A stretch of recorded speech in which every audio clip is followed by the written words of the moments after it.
Lavat Hashem, le Chok l'Israël ce matin, Nishmat, Yitzhak, Ben Fibi, Ben Shimol, et Nishmat, Mordechai, Shamir. Gemara, Zevachim, 57a. Tanu Rabbanan, Minayin la Bechor Shenecha Lishne Amim Velayla Echad. La Gemara discute ce matin à propos du sacrifice qui s'appelle Bechor. Bechor veut dire la vache ou le mouton, la brebis, qui donne naissance, le premier bébé, il est Bechor. Il est sacré. Cet animal est sacré.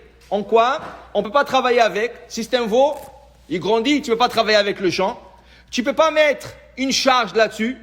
Tu n'as pas le droit de tondre la laine. Tout l'animal est sacré. Qu'est-ce qu'on fait avec? Sacrifice. Tu le sacrifies. Alors à qui tu donnes ça? Ken? Tu donnes ça au Kohen. Le Bechor appartient au Kohen. Ba'adam ou Ba'behema lihu. Le Bechor de l'homme appartient au Kohen, le Bechor de l'animal appartient au Kohen. Alors tu payes 5 pièces d'argent, tu rachètes ton fils qui est Bechor, et pour le Bechor de l'animal, tu la laisses entre les mains du Kohen qui va l'égorger, il va la manger. Maintenant, nous savons que chaque sacrifice, il y a un temps de consommation. Il y a la Torah, chaque sacrifice, elle te donne combien le temps tu as pour manger. Alors, Korban Toda, tu as fait un voyage. Tu as voyagé, tu es retourné, tu dois emmener un sacrifice de remerciement. Tu as un jour, le Yom Valaïla, un jour, une nuit, ça veut dire le Kohen et le propriétaire, ils ont un jour et une nuit pour consommer ce sacrifice. Okay? Tu as emmené Khatat, un jour, une nuit. Tu as emmené Shlamim. Shlamim, c'est une offrande gratuite. Tu emmènes comme ça, tu veux offrir une offrande, ou pendant les fêtes, tu veux offrir une offrande, tu as Shnei Amim Velayla Echad. 2 jours et une nuit. Alors ça veut dire, tu as emmené le sacrifice Shlamim le mardi, tu as mardi la journée, tu as le mardi soir, et tu as mercredi toute la journée jusqu'au soir. Shnei Amim Velayla Echad. Le Bechor, la Torah n'a pas écrit. La Torah n'a pas donné le temps pour le Bechor. Donc la Gemara ce matin discute du Bechor. Alors, Tanu Rabbanan, Chachamim nous disent, la Bechor Shener Minayin, d'où ce que nous savons que le Bechor se mange 2 jours et une nuit. Et la Gemara rapporte la preuve, comme il est écrit, Ubsaram yelecha kachazeh atenufa vekashok yamin. On a comparé le Bechor à la poitrine et la patte droite de Shlamim. Donc, puisqu'il est comparé au Shlamim, et le Shlamim se mange en 2 jours et une nuit, le Bechor se mangera en 2 jours et une nuit. La Gemara dit, ce jour-là de la discussion, il est venu un nouveau élève à la yeshiva. Et il s'appelait Rabbi aussi à Galilée.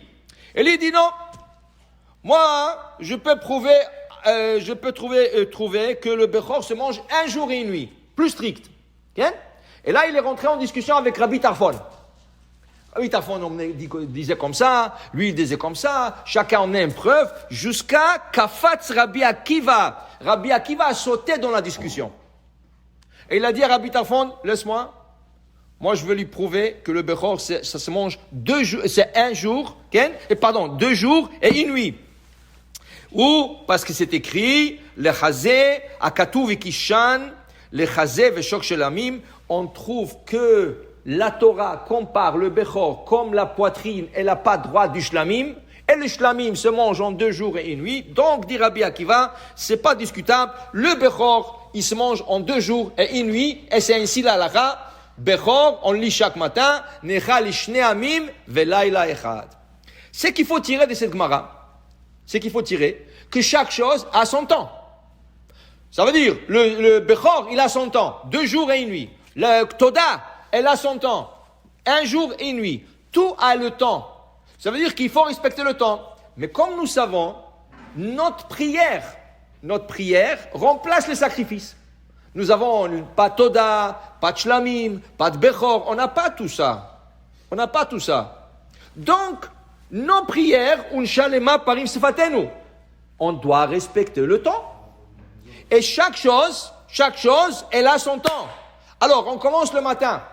Le matin commence avec l'aube. Amoud HaShachar. Amoud HaShachar, tu commences à faire shachrit. Mais une seconde. Tu ne peux pas encore poser le tfilim. Ça prend 12 minutes après Amoud HaShachar. 12 minutes après l'aube qu'on peut commencer à mettre le tfilim. Tu veux, après 12 minutes, mettre le téfilim, c'est bon. Tu ne peux pas faire encore la Hamida. La Hamida, le meilleur temps, c'est Netzachama, qui est 72 minutes après le Hamuda Shachar. Okay? C'est vrai, si tu es pressé ou tu es mal pris, tout ça, tu peux prier avant. Mais si tu demandes, c'est quoi le temps juste pour faire la Hamida? C'est Netzachama, le lever de soleil. Après, tu dis, tu as raté ce temps. Combien de temps tu as? Tu as 4 heures pour faire la Hamida. Alors, depuis le lever de soleil, tu as 4 heures encore pour faire ta prière. Après ça, on parle à peu près de 10h15, 10h30. Après ça, Shulchan Aruch dit, tu ne peux plus faire la prière. Tu ne peux plus faire la prière. Maintenant, dans des cas exceptionnels, le gars ne se sentit pas bien, il pouvait pas, sa femme a accouché, alors il était avec elle à l'hôpital, il vient de sortir de l'hôpital, et il a raté le 10h30, il est déjà 11h, 11h30, jusqu'à midi, tu peux faire shachrit exceptionnellement. Mais pas souvent au quotidien. Tu veux pas? Le chemin, tu as 3 heures pour le lire. Le problème, c'est Shabbat. Parce que Shabbat, il y a beaucoup de communautés qui commencent 8h, 8h30. Tu dépasses le temps de chemin. Quel est le temps limite aujourd'hui de chemin? 9h13. Ce Shabbat, c'est 9h13.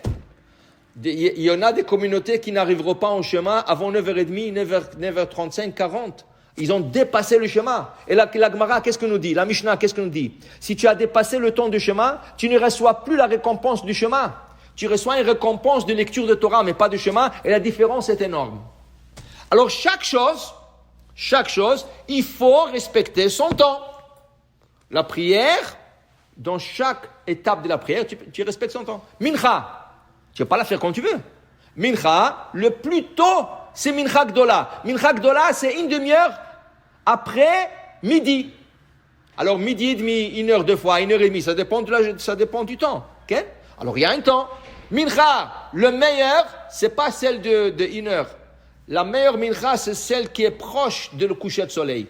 20 minutes avant le coucher de soleil. 20 minutes avant le coucher de soleil. C'est la meilleure mincha. Okay? Parce qu'elle est proche, et là, tu peux faire Arvit aussi.